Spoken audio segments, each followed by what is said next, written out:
श्री राधे राधे। जय श्री कुंज बिहारी, जय जय श्री हरिदास, हरे कृष्ण, जय श्री हरिवंश। नमस्कार दोस्तों, आप सभी का फिर से स्वागत है मेरे कुंज बिहारी भक्ति चैनल में। दोस्तों, आज सुनते हैं पुत्रदा एकादशी की व्रत कथा। दोस्तों, पुत्रदा एकादशी हर वर्ष पोष के महीने की शुक्ल पक्ष में होते हैं। इसी एकादशी को पुत्रदा एकादशी कहते हैं। पुत्रदा एकादशी को कई जगह पर वैकुंठ एकादशी भी कहा जाता है। जो भी स्त्री और पुरुष पूरी श्रद्धा के साथ इस व्रत को पालन करते हैं, उसे पुत्र प्राप्ति तथा संतान प्राप्ति का वरदान मिलते हैं। एक बार श्री युधिष्ठिर ने भगवान श्री कृष्ण से पूछा, हे नाथ, मैंने कामिका एकादशी का व्रत पूरे विस्तार से सुना है और अभी मुझे पुत्रदा एकादशी की कथा सुनाइए प्रभु। तब युधिष्ठिर के कहने पर भगवान श्री कृष्ण ने कहा, ठीक है युधिष्ठिर, चलो मैं तुमसे पुत्रदा एकादशी की कथा सुनाता हूँ। ध्यान पूर्वक सुन लेना। भद्रावती नाम के एक राज्य था और उस राज्य की राजा का नाम था सुकेतु। और राजा सुकेतु की जो धर्मपत्नी थी उनका नाम सव्या था। लेकिन राजा सुकेतु और रानी सव्या का कोई संतान न होने के कारण राजा और रानी बहुत दुखी रहा करते थे और हमेशा संतानहीन होने का दुख को झेलते रहते थे। और एक दिन संतानहीन दुखों का झेलते हुए राजपाट अपने महामंत्री के हाथ में सौंपकर अपनी पत्नी सव्या के साथ वनवास में चले गए।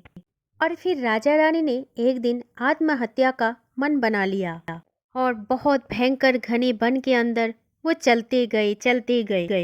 राजा रानी ने दोनों मिलकर आत्महत्या करने के लिए सोच ही रहा था। फिर राजा ने सोचा कि आत्महत्या करना तो घोर पाप है।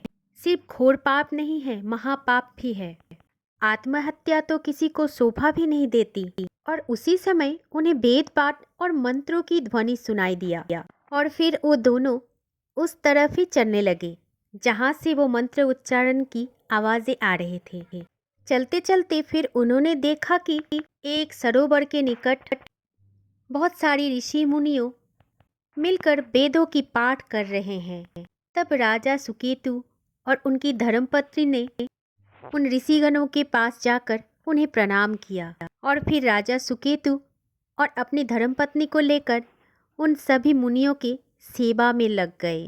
और ऐसा करने से वो सब ऋषि मुनियों उनके ऊपर बहुत ज़्यादा प्रसन्न हो गए और उन्होंने राजा सुकेतु को कहा, मांगो, तुम क्या वर चाहते हो। तब राजा सुकेतु ने मुनियों से कहा कि प्रभु, मेरा कोई भी संतान आदि नहीं है, बस हमें एक पुत्र का वरदान चाहिए प्रभु। राजा की यह बात सुनकर सभी मुनियों ने कि श्रेष्ठ मुनि ने कहा कि हे राजन, यदि तुम और तुम्हारी पत्नी पौष मास की शुक्ल पक्ष में जो एकादशी आता है उस एकादशी तिथि का व्रत पालन करते हैं पूरे नियमों के अनुसार, तो तुम्हें अवश्य संतान प्राप्ति होगी।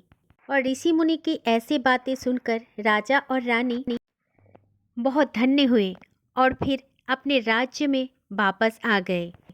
और कुछ ही दिनों के बाद पौष महीने की एकादशी तिथि आई और फिर राजा सुकेतु और रानी सव्या ने पुत्रदा एकादशी तथा वैकुंठ एकादशी का व्रत पूरी श्रद्धा और भक्ति के साथ किया। और इन श्रद्धा और भक्ति के कारण भगवान श्री विष्णु अत्यंत प्रसन्न हो गए और फिर राजा और उन्हें संतान प्राप्ति का वरदान दिया। कुछ ही दिनों के बाद रानी सव्या ने गर्भ धारण किया और 9 महीनों के बाद एक सुंदर बालक का जन्म दिया। राजा रानी इतनी अच्छी और सुंदर तेजस्वी पुत्र पाकर धन्य हो गए। ये भी कहा जाता है कि कोई भी व्यक्ति अगर श्रद्धा रूप से भगवान विष्णु की पूजा अर्चना करते हैं और पुत्रदा एकादशी का व्रत निष्ठा पूर्वक पालन करते हैं, उसकी सभी मनोकामनाएं भगवान की इच्छा से पूरी होती है और उसे संतान की प्राप्ति भी होती है। राधे राधे दोस्तों, आज की कथा आपको कैसी लगी? पुत्रदा एकादशी की कथा आपको कैसी लगी? मुझे कमेंट में ज़रूर बताइए। और मेरे चैनल श्री कुंज बिहारी भक्ति कथा को सब्सक्राइब करना ना भूलें। जय श्री कुंज बिहारी, जय जय श्री हरिदास, हरे कृष्ण।